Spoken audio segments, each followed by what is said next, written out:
Las relaciones históricas entre Cuba y los Estados Unidos, algunos estudiosos la califican de amor-odio, expresado en acciones de ocupación militar, nación favorecida y agresiones, subversión, embargo, bloqueo, sanciones, entre otras. Una relación muy desigual que indica cierta animadversión y desconfianza con la nación cubana, por lo que algunos se preguntan si el problema de Estados Unidos es con la nación cubana.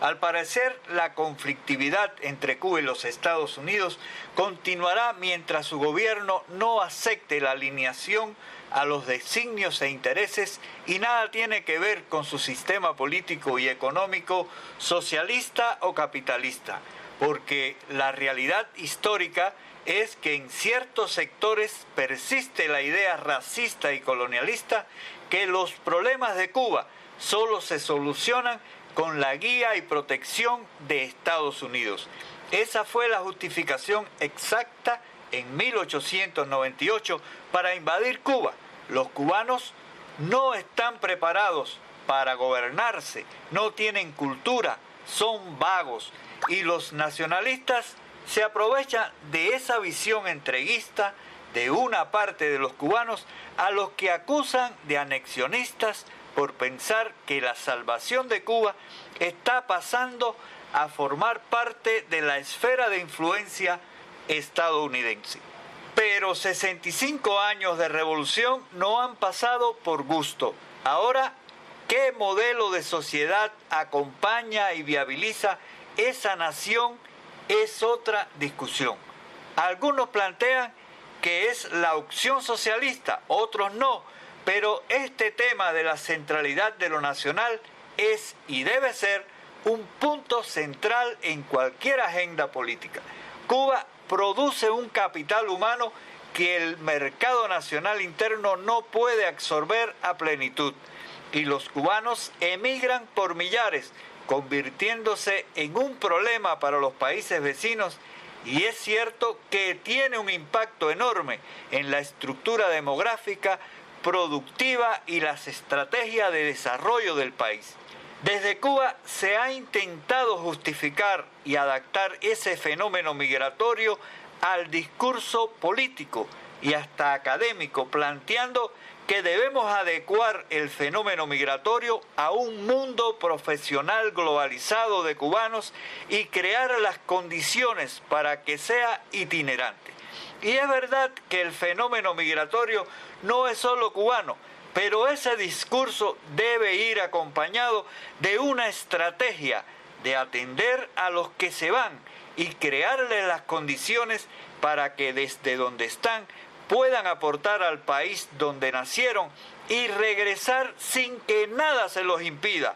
acabando con el impopular término de repatriado. Cuba ha tenido una diplomacia respetada en el mundo, incluso que ha dinamizado procesos de paz en la región y otras partes del mundo, pero en las relaciones políticas con su pueblo no ha sabido encaminar una relación que atienda a las aspiraciones políticas naturales de una parte de su población y muchas veces los estigmatiza llamándolos agentes de otros estados, traidores y mercenarios, cosa que quien lo haga debe enfrentar la justicia, pero no todos los cubanos opositores y disidentes participan de la subversión pagada y esa generalización es inaceptable, muy mal vista y repudiada. No es menos cierto que la diplomacia cubana y la general tiene la tensión de que se están quebrando los pactos, los límites para la convivencia internacional que no se están respetando. Y así, estando en la parte más debilitada del tablero geopolítico, Cuba debe adaptarse al mundo actual mucho más agresivo e inmoral. Pero no puede continuar el inmovilismo que provoca la ampliación de los problemas económicos, sociales, que amenaza con su irreversibilidad sin tomar decisiones que cambien esa tendencia y logre superarla. Por eso deben ser conscientes todas las partes y contribuir a la solución. Hay que reconocer que Cuba no dejará que Estados Unidos tenga injerencia en sus asuntos internos, pero que tampoco Washington hará a un lado su ambición de influencia mundial y regional, su devoción a la receta del libre mercado y el compromiso de la sociedad civil estadounidense y la opinión pública con la protección universal de los derechos civiles y humanos. Lo que cambiará, sin embargo, es la complejidad e influencia probable a lo largo del tiempo de múltiples actores que pueden afectar el futuro de Cuba. Estas amenazas y las nuevas circunstancias en la relación bilateral surgida desde la salida de Donald Trump del poder necesitan crear nuevos niveles de confianza para fortalecer la credibilidad bilateral y permitir acometer acuerdos cada vez más ambiciosos que desemboquen en cambios fundamentales. Un tema que se adiciona a lo expuesto por los cubanos es la perspectiva de que una vez que se normalicen las relaciones entre Cuba y los Estados Unidos, en paralelo se vaya consolidando un proceso de tránsito hacia una sociedad nueva que consolide un sistema político más inclusivo y democrático. Si se revisa con algún cuidado la dinámica histórica que han tenido las no relaciones entre Estados Unidos y Cuba desde 1961 hasta inicios del 2014, se podrían identificar por lo menos dos formas recurrentes en las que ambos países han pasado de políticas unilaterales como acción y reacción a negociaciones bilaterales. Estas han sido el terreno migratorio,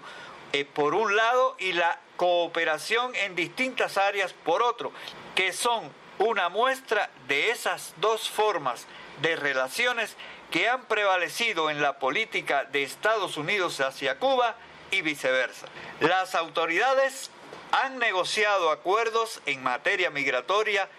en 1965, 1980, 1994 y 1995,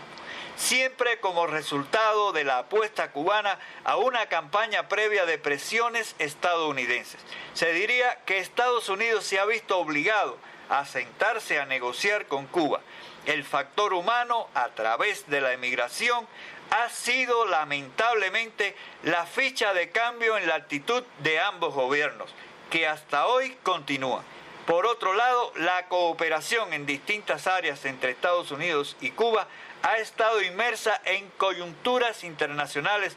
muy particulares, porque al fin y al cabo han servido para mejorar sus conflictivas relaciones en algunos campos. El restablecimiento de relaciones diplomáticas y su normalización significan un reconocimiento tácito al gobierno y a la forma de gobierno en Cuba, un tema que impacta en la disidencia interna ante las nuevas circunstancias bilaterales que no admite la subversión como antes. De allí la necesidad de atender el fenómeno de manera integral hacia la reconciliación nacional y con el vecino poderoso.